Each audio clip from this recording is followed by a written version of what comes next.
Good afternoon. Today I'm going to make a garlic and herb slow roasted prime rib. I went to the grocery store, they only had one prime rib bone in, but they already cut it to separate it and they tied it back together. I wanted to do a 5 or 7 bone, but they didn't have them, so I'm going to go with what we got because the paste and the cooking method is the same because we're going to do everything by temperature.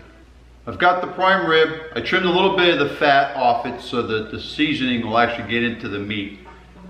I've got holes poked in it with garlic stuck in them, and then I've made a bowl of herbs. I've got oregano, basil, rosemary, and parsley, 1/4 cup of each. And I bought fresh herbs and they came out to like 3/4 of an ounce of fresh herbs gave me a 1/4 cup of each one I was looking for. I'm going to take about 3 tablespoons of olive oil, mix it with those herbs and make a paste.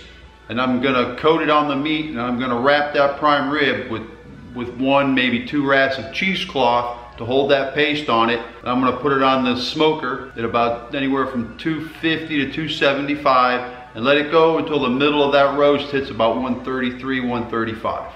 This is the paste.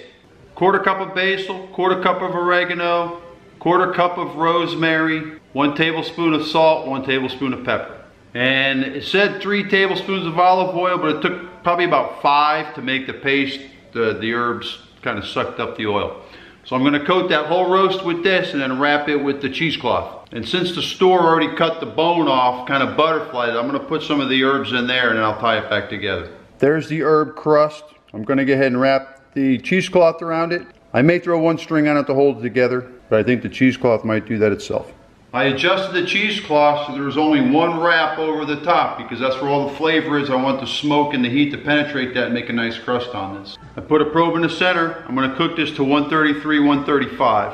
I put it on a baking mat so I don't have to worry about snagging the cheesecloth on the grill or having it stick. This mat will slide right on and off. It'll look nice when it's done. Prime ribs on the smoker. Just let time do its thing. See, probably 3-4 hours.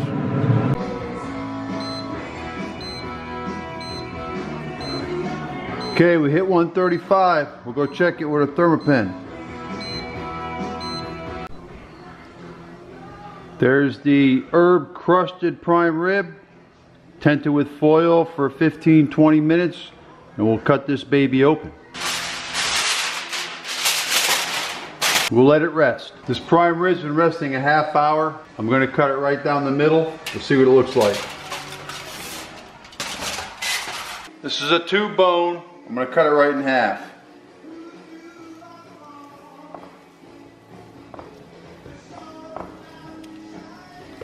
Alright, there's the prime rib. This was cooked to 135 and it sat for a ½ hour. That looks really nice. And the aroma in here is phenomenal. Alright, we're going to cut a slab of this and see how it tastes. That is flavorful. Oh my gosh. Those herbs are good. They come out really good. And you can use whatever herbs you want. You don't have to necessarily stick to what I did on this one. Whatever you like, make a crust on that. The herbs for this were for a 5 to 7 bone. This was a 2 bone. So if you had it spread out more, it would have gotten more crunchy. But it is very good. Very good. That prime rib was cooked to 135 in the center. If you like it more rare than that, go 130, 128. But the 135, that came out really good. It's still nice, moist, tender, and very flavorful. That slow smoked prime rib turned out delicious. Like I say, whatever herbs you like, make a paste with olive oil and your herbs, put it on there. You may or may not need the cheesecloth. The cheesecloth held everything in place, so that worked out really well. And it did not stick to the cheesecloth, it came right off.